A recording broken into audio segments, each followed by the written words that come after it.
And what was the first popular music you ever heard on the radio? Martin Block's Make Believe Ballroom. I was in my adolescence. I would wake up on Saturday morning and get out my graph paper and keep a chart of Martin Block's top 30 on, I think, WABC radio. And singers like Patti Page and Perry Como and the Hilltoppers and the Four Lads would entertain me, and I would keep the chart. I was half involved with the music and half involved with the hit parade itself. It fascinated me that a tune would jump from 18 to 11 and then go from 11 to 4. The numbers of it all appealed to me. Really? Yeah. So that when you finally were part of that, I'm going off the paper immediately. So when you were immediately part of that chart. When I ultimately found myself in that situation, it was a great kick. I knew if a record goes from 21 to 19, it ain't going to be a top 3 record.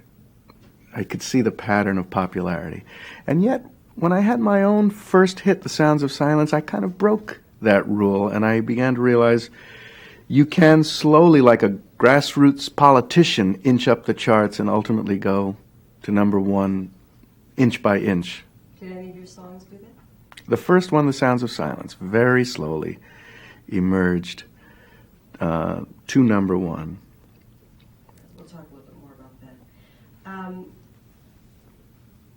What attracted you to that particular sound when you first started listening to radio besides the hit? I mean, the Perry Comos, what was the thing that attracted you? Well, I wasn't so attracted. By the way, let me ask you something. Since I'm going to cut my voice out, try to kind of find a way to incorporate my question. I see.